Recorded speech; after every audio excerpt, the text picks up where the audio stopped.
Minasyaitonirrajim. Bismillahirrahmanirrahim.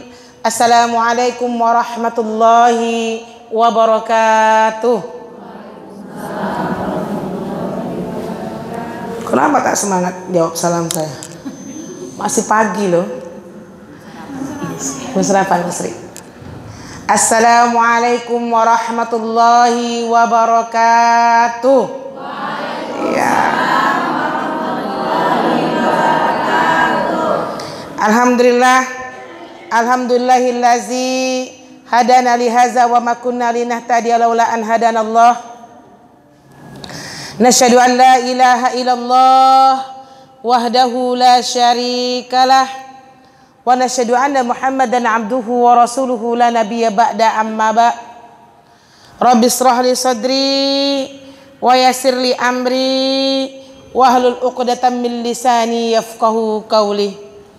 Rabbi auzi'ni an ashkura ni'mataka allati an'amta alayya wa ala walidayya wa an a'mala salihan tardahu wa aslih li fi zurriyyati inni tubtu ilaika wa inni minal muslimin. Rabbana taqabbal minna innaka antas samiul alim. Rabbana waj'alna musliman lak wa min zurriyatina ummatan muslimatan lak wa arina manasikana wa tub alaina innaka antat tawwabur rahim.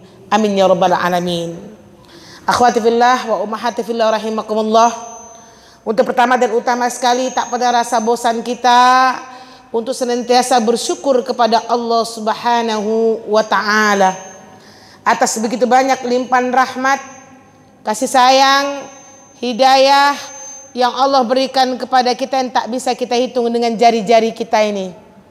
Terutama nikmat yang masih diberi kesempatan oleh Allah untuk mengisi waktu firaq dengan hal-hal yang bermanfaat.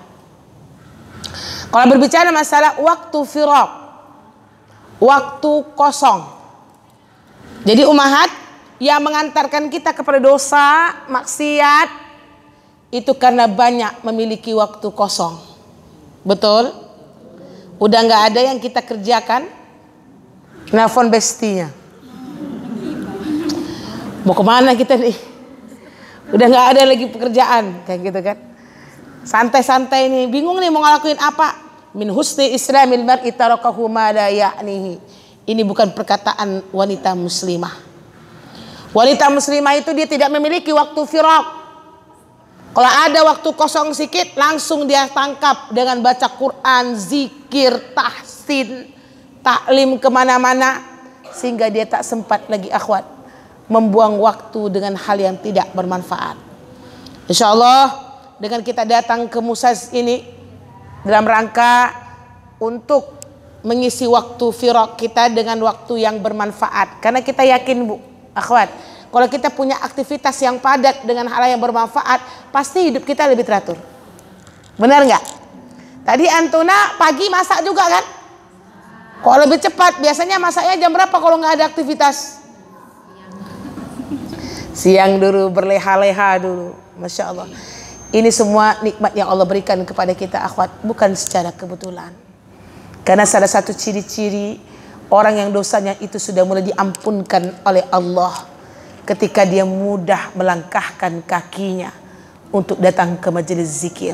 Semoga ini pertanda bahwasanya Allah sudah mulai ridho dengan kita. Amin ya rabbal alamin.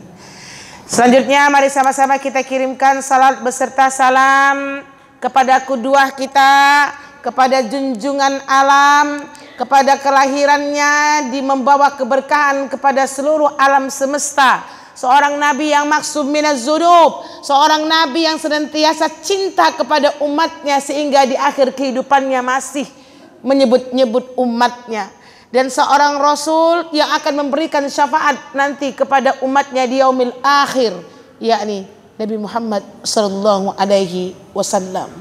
Allahumma shalli ala sayyidina Muhammad wa ala ali sayyidina Muhammad allazi yukhrijun nas minaz zulumati ilan nur wa ila siratim mustaqim. Assalamualaikum ya Rasulullah, assalamualaikum ya Habiballah. Karena kita masih berada di bulan Maulid, maka ibu-ibu yang dicinta Allah, mari kita sama-sama bersenang-senang, bahagia dengan diutusnya Rasulullah ke muka bumi. Kenapa begitu? Abu Lahab saja, orang kafir, pamannya Rasulullah, di dalam sebuah riwayat setiap hari Senin azab kuburnya diringankan oleh Allah karena dia senang dengan kelahiran Rasulullah. Assalamualaikum ya Rasulullah. Orang kafir loh, Bu. Ketika diberitakan kepada Abu Lahab tentang kelahiran Rasulullah, apa kata budaknya yang bernama Suwaibah? Tuan, sudah lahir tuh keponakanmu, diberi nama Muhammad, sudah lahir. Apa kata Abu Lahab? Sudah lahir. Sudah. Senangnya Abu Lahab ini sehingga dia merdekakan Suwaibah dari budaknya, ibu-ibu yang dicinta Allah. Maka inilah yang menyebabkan dia mendapatkan dispensasi azab di alam kubur, karena dia senang dengan kelahiran Rasulullah di muka bumi ini. Kita senang akhwat? Apa yang antum senangkan?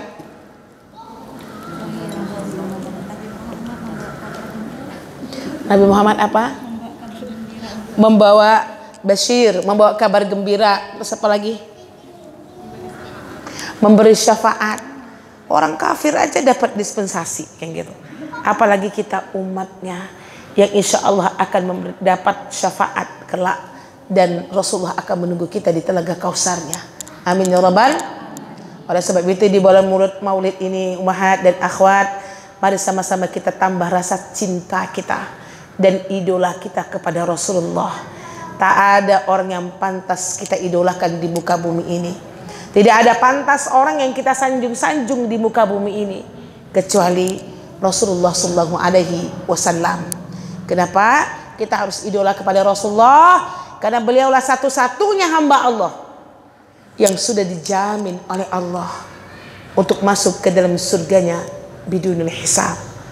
Sementara kita akhwat ummahat tidak ada jaminan dari Allah bahwasanya kita mendapatkan ampunan atau dimasukkan surga tanpa hisab. Saya tanya antum semuanya, anak tanya antum semuanya, apakah antum idola kepada Rasulullah? Idola? Hati-hati ya kalau ngomong idola. Kenapa gitu? Idola itu tidak akan tumbuh dengan sendirinya akhwat. Tiba-tiba idola, orang idola pula awak. Siapa suka artis siapa? Itu aku juga lah, ngapa suka dengan dia? Pasti ada sebab. Kita kenal dulu. Setelah kenal, kita pelajari, tumbuh rasa suka. Setelah suka, baru idola. Kenapa? Karena kita ini akan identik dengan idola kita. Siapa orang yang kita idolakan, kayak gitulah gaya-gaya kita. Betul akhwat? Kalau kita idola kepada Rasulullah, gaya-gaya kita pun gaya Rasulullah. Kita mengamalkan semua sunnahnya, qauliyah, takririyah, fi'liyahnya Rasulullah. Karena kita cinta dan idola kepada Rasulullah. Betul pepatah mengatakan tak kenal tak sayang. Tak sayang maka tak cinta. Sebelum saya memberikan bab berhias ini, main game dulu sebentar. Tadi kan ngakunya idola sama Rasulullah. Kita tes. Ya. Tes ya. Sampai belakang ya. Nah, kenapa kasir ketawa? Coba sebutkan masing-masing antuna satu kalimat saja yang berkenaan dengan diri Rasulullah. Jangan diborong ya, karena kita ramai. Satu saja dari kelahiran Rasulullah sampai Rasulullah meninggal. Katanya tadi kan idola. Nah, ini karena masih bulan Maulid ini, tumbahkan kembali rasa cinta dan idola kita kepada Rasulullah. Assalamualaikum ya Rasulullah. Ingat lagi ketika Rasulullah pergi berdakwah ke kota Taif. Ini kan termasuk saudara ibunya ya, keturunan ibunya. Ke Taif itu ingin menghibur diri karena Khadijah dan Ali baru meninggal. Maaf, Abi Thalib baru meninggal. Dikenal dengan tahun kesedihan. Ternyata penduduk Taif, apa yang dilakukan oleh penduduk Taif, ibu-ibu dicinta Allah? Dilempar pakai batu, tidak diterima dakwahnya Rasulullah. Tapi Rasulullah tetap mendoakan yang baik. Nggak apa-apa malaikat Jibril, mungkin pada saat ini mereka belum beriman kepada Allah dan kepada agama yang aku sebarkan. Tapi aku yakin suatu saat nanti cucunya, anaknya semoga beriman. Begitulah Rasulullah. Rasulullah adalah suami yang sangat romantis. Sampaikan kepada suami kita, Bu. Suami yang menolong kerjaan istri. Romantis kan? Setiap istri dikasih kurma 3 sorang, dibilang sama Rasulullah, jangan kasih tahu yang lainnya. Jangan kasih tahu yang lain. Ini hanya engkau yang aku berikan. Maka salah satu pada suatu hari istrinya bertanya kepada Rasulullah, ya Rasulullah, siapakah istri di antara kami yang paling engkau cintai? Apa kata Rasulullah? Yang paling aku cintai adalah istriku yang aku beri kurma kepadanya. Semuanya pada kegeeran. Semua ya akhwat luar biasa. Assalamualaikum ya Rasulullah. Yatim, sebelum lahir ayahnya sudah tidak ada, ibunya meninggal di usia 6 tahun kan? Rasulullah pernah dilindungi awan, tanda-tanda kenabian kan? Ya. Banyak lagi sebenarnya sirah yang mau kita kaji. Semakin dalam kita mencintai Rasulullah, semakin bertambah idola kita. Seorang nabi pernah mengikatkan batu ke perutnya karena menahan lapar umat. Kita pernah enggak nahan lapar? Yang ada kita kenyang terus gitu. Ya. Rasulullah pernah diboikot. Seorang nabi diboikot selama 3 tahun. Ya, luar biasa. Assalamualaikum ya Rasulullah. Wajah Rasulullah menjadi habibillah, menjadi rahmatan lil alamin, menjadi habibillah. Semoga bertambah idola dan cinta kita kepada Rasulullah. Baik umahat, insyaallah pada hari ini kita akan membahas tentang bab fikih berhias. Ini cukup berat, kita nyampaikannya santai-santai dulu. Dan kebetulan pula buku fikih saya tinggal di atas meja. Mau balik nggak mungkin. Insya Allah kita akan kaji bab berhias. Alhamdulillah ada resumnya di sini. Akhwati fillah rahimakumullah. Perempuan itu sangat identik dengan jamal. Perempuan itu identik dengan keindahan dan kecantikan. Betul? Tapi kita akan mengerem, jangan sampai kecantikan kita atau kita berhias tidak sesuai dengan syariat Allah. Nah, memang betul. Salah kalau kita bilang perempuan itu tidak identik dengan kecantikan. Salah kalau perempuan itu tidak identik dengan berhias. Karena dia punya tabiat jamaliyah. Dia suka dengan keindahan. Dan Allah suka dengan keindahan. Cuman keindahan kita jangan sampai tidak sesuai dengan syariat Allah. Kenapa umahat? Karena salah satu perbuatan perempuan yang sangat dibenci oleh Allah, itu yang pertama adalah mengubah fisik. Yang kedua berpakaian tapi terlihat lekuk tubuhnya. Makanya kita akan bahas dulu di bab berhias. Dia berurut, Bu, tidak bisa satu kali pertemuan. Ya, secukupnya waktu kita bahas dulu sehingga pakaian itu bagian belakang. Nah, kita bersihkan dulu berhiasnya, baru nanti pakaian. Jadi akhwati fillah, ya. Kalau kita lihat di dalam fikih bab berhias, yang pertama itu namanya sunnah fitrah. Nah, kita bahasnya berhias dulu ya. Berhias judul besarnya. Yang pertama sunnah fitrah. Dulu saya pernah sampaikan di bab fikih sunnah fitrah ini. Masih ingat nggak Antuna? Sunnah fitrah. Pernah dengar nggak? Pernah dengar nggak, Bu? Nggak pernah ya? Sunnah fitrah ini adalah sunnah untuk membersihkan diri kita, tubuh kita, yang membedakan kita dengan orang-orang kafir. Itu dia. Makanya dia dikatakan sunnah fitrah. Berarti sunnah yang harus kita lakukan di bab berhias ini dulu, namanya sunnah fitrah dulu. Ini mau kita bersihkan dulu akhwan. Kenapa?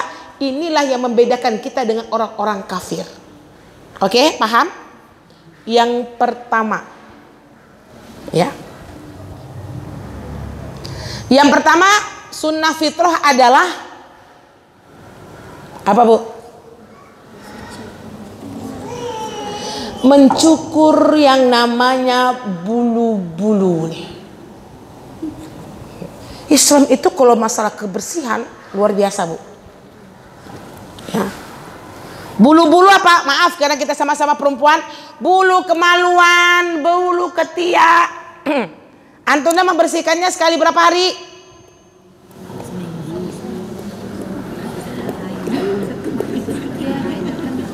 Kapan panjang aja lah Zah.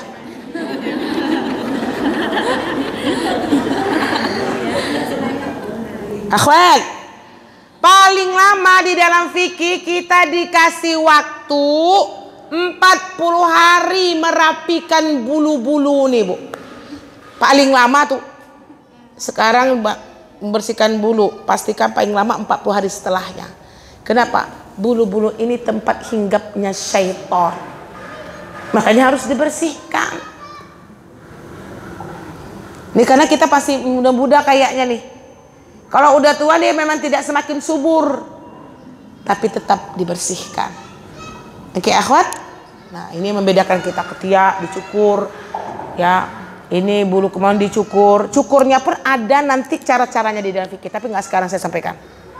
Nah, cara mencukurnya pun diajarkan Syafi'i, Maliki, Hambali. Nah, itulah Islam. Nih ya, jadi sunnah fitrah yang pertama apa? Yang kedua akhwat, khitan. Khitan tahu kan? Laki-laki hukum khitan wajib, perempuan sunnah. Walaupun sekarang sudah banyak disebar rumah sakit pun tak mau menyunat anak wanita, tapi tetap saya mengatakan itu sunnah. Sikit aja Bu, tidak sebanyak dulu dibuangnya Bu. Sikit aja, karena kan dapat penemuan-penemuan bahwasanya ketika kita memotong yang khitan untuk yang perempuan itu mengurangi rasa nikmat seks di dalam bersenggama. Maaf kita sama-sama perempuan ini. Ya. Tapi ini adalah sunnah Rasul. Saya yakin pasti ada maslahat lebih banyak dibandingkan mudaratnya. Jadi sedikit aja. Kami kurangi Zah sekarang tuh Zah. Kan dulu kan sebanyak apa? Ada yang itu bilang nggak boleh Zah. Jadi syarat saja. Karena hukumnya sunnah. Kalau laki-laki wajib. Yang mu'allaf pun kalau laki-laki usia 40 tahun dia masuk Islam wajib dia khitan. Tapi kalau perempuan nggak wajib. Usia 40 tahun sunat pula dia. Ya akhwat, laki-laki hukumnya wajib. Bisa dipahami? Dan Syafi'i, nah khitannya laki-laki itu disunnahkan di usia 14 hari atau 40 hari. Jadi jangan nanti aneh. Kecil anaknya disunatnya, gitu ya. Sebenarnya kalau Syafi'i itu 14-40 itu dia disunahkan sama dia. Makanya biasanya sekarang kalau anak yang bermasalah di kemaluan kan cepat khitannya kan Bu. Sebenarnya Syafi'i lebih setuju seperti itu. Bisa dipahami? Yang kedua khitan, oke? Yang ketiga memotong kuku. Berarti perempuan khususnya tidak boleh pakai kuku panjang. Saya ngomong langsung aja nih akhwat. Karena ini bab fikih soalnya. Nggak usah lah dijentik-jentik tangan tuh. Potong. Kapan Ibu potong kuku? Ambil Jumat. Gimana cara memotong kuku yang baik menurut sunnah? Contohkan satu dulu Bu. Atau Ibu bilang mano yang teraso lah, yang panjang dulu. Ada sunnahnya loh Bun. Mana yuk? Telunjuk. Terus. Ya, itu dia sunnahnya. Yang pertama kita mulai dulu dari telunjuk kanan. Pegang telunjuk Ibu. Banyak yang nggak tahu nih, saya yakin nih. Nih, habiskan sampai kelingking. Kelas sudah. Mulai kelingking kiri sampai jempol habis. Terakhir tuh jempol kanan Bu. Coba ulangi. Coba ambil tangan Ibu. Karena memang kalau nggak hafal dia agak ribet. Kalau biasanya kita mana yang panjang aja kan? Ya Bu, telunjuk kanan. Oke, habiskan dulu sampai kelingking, pegang gini. Nih. Oke, Bon. Apa lagi? Nomor apa lagi? Yang keempat. 1, 2, 3 ini kita sudah mengamalkannya, akhwat ya. Yang keempat ini berlaku untuk laki-laki ya. Saya sampaikan kepada suami kita, sunnah-sunnah fitrah dari agama Islam adalah memanjangkan jenggot dan kumis. Ini bagi bapak-bapak, Bu. Memanjangkan jenggot, kumis.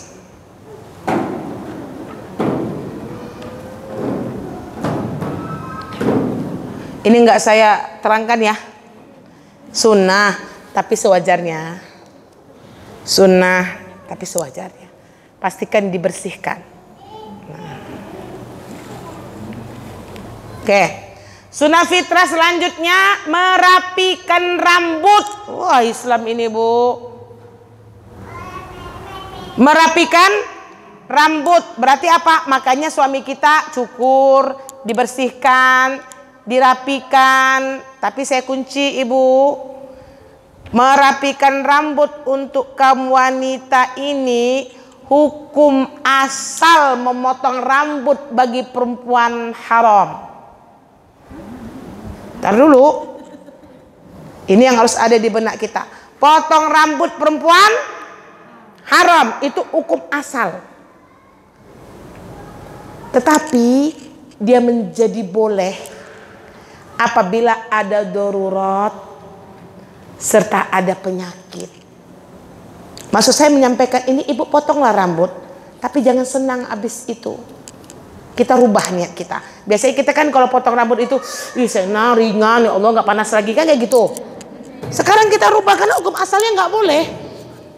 Ya Allah, ampunkan aku nggak bisa menjaga amanah ini ya Allah, karena rontok, apalagi ketombean, tuh, kutuan, macam-macam kan. Dan permintaan suami. Paham bahasa saya, Bu? Kalau bapak masih diam dengan rambut ibu kayak gini, diam aja. Tapi kalau bapak bilang, mama tuh cantiknya potong rambut seperti segi itu, pendek kan lagi, biar mama cantik, lakukanlah untuk suami. Tapi hukum asalnya itu nggak boleh, akhwat. Merapikan boleh. Hukum awal itu berarti kata dia potong pendek-pendek, misalnya gitu, bergaya-gaya, nggak boleh itu sebenarnya fikihnya. Kecuali tadi tuh. Semoga suami kita, ya karena ini milik dia kan, dan ini kan juga tidak kita melihatkan kepada orang. Nah. Kalau di Arab, Bu, dulu waktu saya kuliah itu, kalau kita potong rambut orang-orang Asia, apa kata orang Arab? Haram alaik, laknatullah alaik. Marahnya dia. Siap-siap kamu dilaknat Allah. Kenapa? Karena rambut kita bagus. Rambut mereka tuh kan ijo-ijo gitu, akhwat. Masya Allah, setiap minggu kalau hari Jumat, kami liburnya Jumat, itu mereka gantian jalinin rambutnya 1 jam pakai minyak zaitun. Ya Allah, kasihannya mereka ini. Kalau nggak gitu jilbabnya gini-gini. Ya Afrika, Mesir juga gitu rambutnya Mesir itu dia keriting-keriting gimana gitu. Palestina juga gitu. Jadi kalau kita lihat, dia lihat kita potong rambut, makanya dia marah sekali. Laknatullah alaik, dia bilang. Sahan-sahan, kita bilang panas-panas, laknatullah, dia marah. Ya. Makanya akhwat, maksud saya menyampaikan ini, potonglah, tapi ada perasaan menyesal, karena asalnya memang nggak boleh. Gitu. Bisa dipahami ya, akhwat? Itu. Terus yang berapa lagi sunnah fitrah? Tidak mencabut uban. Tuh, sunnah fitrah tuh. Akhwat, kalau ada uban tumbuh, biarkan aja lah, hadisnya apa? Apabila uban tumbuh di rambut kita nih, dihabiskan usianya untuk beribadah kepada Allah, maka ubannya akan menjadi cahayanya nanti ketika di yaumil akhir. Soalnya hadisnya. Nggak usah dicabut ya. Nah. Uban, dan boleh mencelupkan, ini sunnah fitrah, selain warna hitam. Karena orang kafir dia warna hitam. Makanya sunnah fitrahnya kita nggak boleh warna hitam. Bisa dipahami akhwat? Tapi kalau menurut saya ibu, kalau bapak masih diam aja lah ibu. Nggak usah lah lagi warna pink, warna ungu tuh. Nah. Tapi kalau bapak udah minta barulah ibu chat bikin. Itu pun ibu harus tahu itu uban yang kita bikin tuh. Udah tua kita. Nah, iya, bukan untuk mempercantik diri. Tapi kalau permintaan suami, lakukanlah. Cuman ibu harus tahu yang pink-pink itu uban. Kita sudah dekat dengan kematian. Paham ya akhwat ya? Nah, banyak lagi ini yang familiar. Seperti siwak, saya nggak sebutkan siwak, gosok gigi pasti ibu gosok gigi. Mudmam itu nggak saya bilang. Istinsa itu juga sunnah fitrah. Ya kumur-kumur ya, mengadukan hidung ke dalam istinsak dan membuangnya istinsar. Itu kan sudah kita lakukan di dalam wudhu.